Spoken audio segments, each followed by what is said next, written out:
Aujourd'hui, on se retrouve pour parler d'un sujet qui touche de plein fouet le continent africain, l'indépendance financière, grâce au freelance. Plus précisément, on va voir comment décrocher vos premiers clients en tant qu'assistant virtuel et rédacteur ou rédactrice en ligne, les avantages du freelancing en tant qu'assistant virtuel et rédacteur, les plateformes incontournables pour trouver des missions, des conseils pour rédiger une proposition qui vous fera décrocher le contrat. Mais on parlera aussi des erreurs à éviter pour démarrer sereinement.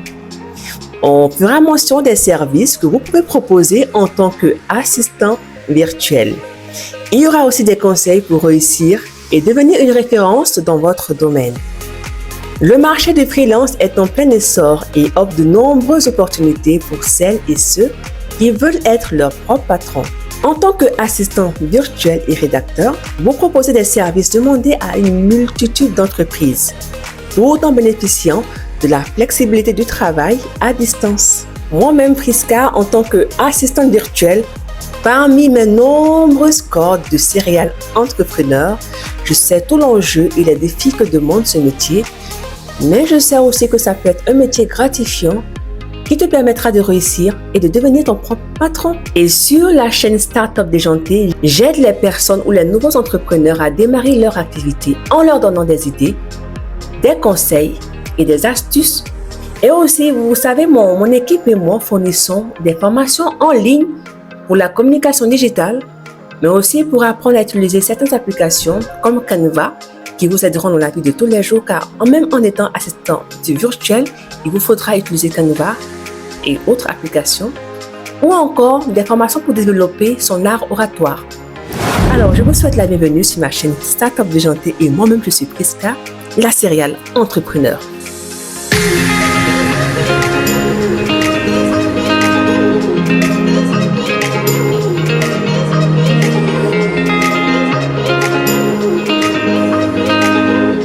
Alors, pourquoi devenir assistant virtuel? Déjà, il y a la flexibilité. Vous pourrez travailler à distance quand vous souhaitez et où que vous soyez. Il y a la diversité. Les missions sont variées et les challenges stimulants. Il y a l'épanouissement. Vous êtes votre propre patron et donc vous développez vos propres compétences. Il y a les revenus. Vous définissez vos tarifs et augmentez vos revenus selon vos ambitions. Mais quand même, petit conseil, dans un premier temps, sachez que ce n'est pas forcément très gratifiant ou vous n'aurez pas forcément ce que vous avez souhaité avoir ou ce que vous avez espéré demander. Tout se fait avec le temps. Au fur et à mesure, on va au sommet. Mais on ne saute pas tout d'un coup comme ça sur le sommet. Et j'ai été assistante virtuelle, je le suis même d'ailleurs, et je sais comment c'est. Mais sachez qu'au fur et à mesure, vous allez voir les bons résultats et vous serez très content et très fiers de vous. Parlons des premières étapes pour démarrer sereinement. Déjà, il vous faudra vous inscrire dans des plateformes de freelance reconnues comme Fiverr, Upwork, Malt ou Guru. Je sais que beaucoup de vous ont déjà entendu parler de ces sites-là et pensent que c'est de l'utopie. Mais je vous garantis que ces sites-là, je ne cite que ceux-ci parce que c'est ceux-ci que je connais et que j'ai essayé. Les autres, je ne sais pas. Alors, une fois inscrit, il faudrait soigner votre profil et mettre en avant vos compétences, par exemple la rédaction, la communication, la gestion des tâches, etc. Vos compétences en tout cas. Présentez des exemples de vos travaux, votre portfolio et définissez des tarifs compétitifs. Une astuce que moi-même j'ai utilisée, c'est qu'en m'inscrivant, en mettant toutes mes compétences, j'ai essayé de voir un peu les autres profils des personnes qui avaient plus de points et qui étaient, on va dire, populaires. Et j'ai essayé de voir un peu qu'est-ce qu'ils proposaient comme tarif, comment est-ce qu'ils présentaient leur portfolio, comment est-ce qu'ils se présentaient eux-mêmes, quelles photos est-ce qu'ils ont mis, quelles miniatures ils ont mis. Et là, j'ai pu aussi me baser sur ça pour faire mon profil. Voilà, donc essayez. Et vous savez, j'avais eu quelques marchés sur Malt et Fiverr et aussi Voice. Malheureusement, je n'ai pas pu tout honorer parce que à l'époque, je ne connaissais pas beaucoup voilà, tout ce que cela impliquait. Je ne savais pas tout ce qu'il fallait donner pour pouvoir commencer ces services-là. Et donc, je n'ai pas été du tout persévérante. Et quand j'ai reçu des mails comme quoi j'avais gagné un marché, je n'ai pas su faire à temps et des fois, j'ai eu à ne pas respecter le délai. et même à échouer. Et ça, c'est une erreur qui vous sera des fois fatale. J'ai eu d'autres marchés, heureusement. Donc, vu toutes ces erreurs-là que moi j'avais commises à l'époque, je préfère vous en parler maintenant. Comme ça, vous saurez comment vous y prendre et surtout, vous devez être persévérant. Parce que les marchés ne tombent pas tout de suite maintenant. Des fois, ça peut tomber une semaine ou bien 2 semaines après ou un mois même après. Mais ça tombera, ça finira par tomber. Et vous savez, je connais beaucoup d'autres personnes qui ont continué dans cette lancée et qui ont fait leur petit bout de chemin. Aujourd'hui, ils ont été beaucoup plus persévérants et aujourd'hui, ils voient leur compte en tout cas. Maintenant, il faut savoir que des fois, quand tu as zéro marché, il est difficile peut-être pour toi d'être choisi par rapport à quelqu'un d'autre qui a eu plusieurs marchés ou bien des avis positifs et même des étoiles. Donc, essaie de voir avec ton entourage des personnes qui puissent te mettre des commentaires positifs ou qui puissent même te commander des services. Même s'il faut que tu leur rembourses après, peut-être membres de ta famille, des amis, ou bien toi-même. Hein. Maintenant, comment décrocher un premier contrat? Il y a plusieurs options qui s'offrent à vous. Utilisez les recherches avancées des plateformes pour cibler des missions qui correspondent à votre profil. Ah oui, j'oubliais, il ne faut pas vous éparpiller. Si vous êtes rédactrice, restez rédactrice ou rédacteur. Si vous êtes community manager, restez là à votre place. Ne faites pas plusieurs choses à la fois car ça va vous déstabiliser ou bien vous perdre. Vous devez aussi rédiger des propositions en prenant le temps de comprendre les besoins du client et en lui offrant une solution personnalisée et convaincante. N'hésitez pas à élargir votre champ de vision en misant sur des groupes en ligne comme WhatsApp, LinkedIn, liés à votre domaine d'activité. Oui, c'est important de développer votre réseau. C'est pourquoi je vous encourage à créer vos pages professionnelles sur Facebook, LinkedIn, Twitter et même Instagram. Parce que grâce à votre page, vous allez pouvoir vous faire plus connaître. Maintenant, pour cela, il faut publier du contenu régulièrement pour démontrer votre expertise. Il faut investir aussi des fois dans les sponsorisations pour cibler une audience précise. Si vous avez ces pages-là, vous pourrez même faire de la publicité de vos comptes Fiverr, Malt, Guru, etc. pour attirer plus de clients. Il y a aussi une vieille méthode qui est peut-être négligée souvent, c'est le bouche à oreille. La nouvelle vend vite, donc plus on parle autour de nous, anciens collègues, famille, voisins, amis, les nouvelles vont vite partir et vous aurez la chance quand même de pouvoir vous faire connaître un peu plus ailleurs. Maintenant, il y a un outil qu'on a tous, qu'on utilise tous très souvent, c'est l'outil WhatsApp. Avec WhatsApp, vous avez la possibilité d'intégrer des groupes WhatsApp. Et je me rappelle, moi, grâce à mes groupes WhatsApp, j'ai fait mes propres flyers et j'ai partagé dans ces groupes-là et j'ai pu avoir quelques clients locaux grâce à mes groupes WhatsApp. Et vous avez des statuts WhatsApp, donc n'hésitez pas surtout à poster vos flyers, affiches sur statut WhatsApp, à partager dans tous les groupes, à vos amis, à vos connaissances. Partagez ça à vos amis. Faites des groupes de diffusion et partagez dans les groupes de diffusion. Vous pourrez faire vous-même vos affiches et flyers, comme je l'ai dit, avec Canva ou un autre logiciel ou application. Et partagez, et partagez. Statut WhatsApp, groupe WhatsApp, Facebook, LinkedIn, Instagram, Twitter, etc. Partagez. En gros, boostez votre visibilité et aussi soyez prudent.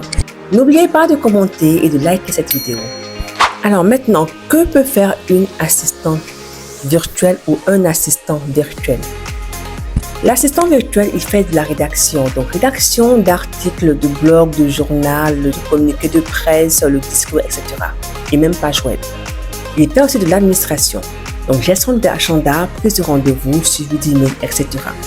La communication, community management, création de contenu, emailing, etc. Recherche, donc la veille informationnelle, l'analyse de données, etc. Et bien plus encore. Au fait, l'assistant virtuel, il est polyvalent, il fait plusieurs choses, donc ça dépend de vos compétences. Adaptez vos services à vos talents et aux besoins de vos clients. Attention aux erreurs.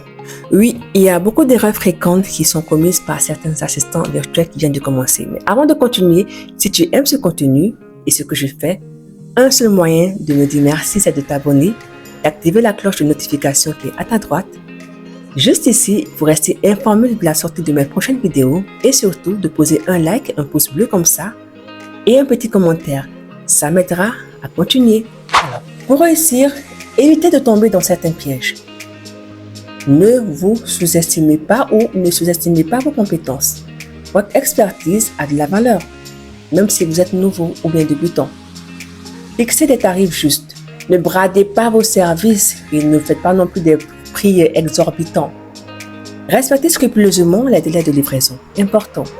La fiabilité est clé. Communiquez efficacement avec vos clients. Tenez-les informés de l'avancement de leur projet, c'est très important.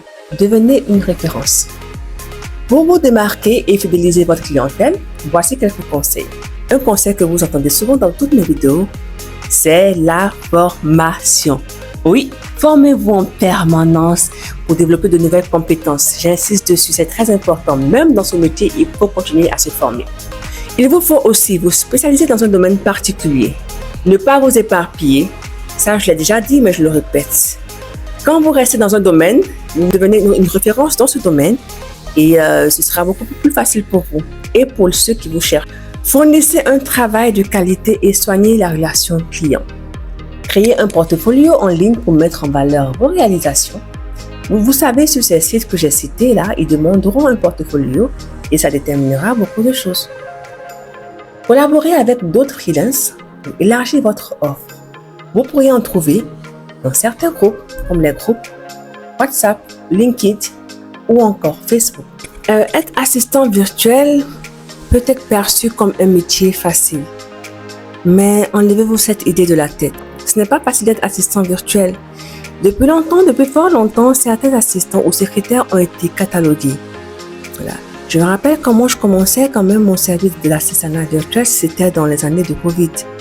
Et à l'époque, c'était pas un service qui était très connu. Donc, bien sûr, j'avais eu quelques soucis à m'imposer en tant qu'assistant virtuel au Sénégal, mais j'ai eu des marchés locaux. Voilà, à l'époque, j'ai eu des marchés locaux et c'était très intéressant parce que c'était quand même un service qui commençait ou bien qui n'était pas encore en plein essor.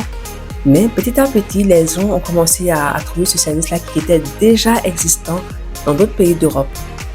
Voilà. Ça a quand même pris une ampleur ces derniers temps et on remarque beaucoup d'assistants virtuels maintenant. Donc, ce sera à vous de vous démarquer, de faire la différence pour pouvoir être choisi. Beaucoup d'entreprises ou de personnes pourront se proposer à vous ou bien vous pouvez vous proposer vos services à ces personnes-là. Dans un premier temps, je vous conseillerais de partir par exemple, pas dans les grandes entreprises, de partir par exemple voir des notaires qui ont besoin de personnes à distance par exemple, vous pouvez faire un travail pour eux. Il y a aussi des artisans, des salons de coiffure, des startups. Voyez ces personnes-là et citez les avantages à avoir un assistant virtuel. J'ai fait une affiche et je citais quelques avantages dans cette affiche-là que je distribuais aux gens. Et en premier lieu, ce que je remarquais, c'est qu'ils regardaient d'abord les avantages avant de lire tous les services que je leur proposais. Pourquoi ne pas faire une affiche complète et partager à tout le monde ou déposer même dans les pharmacies, dans les marchés, etc. Ça pourra vous être utile.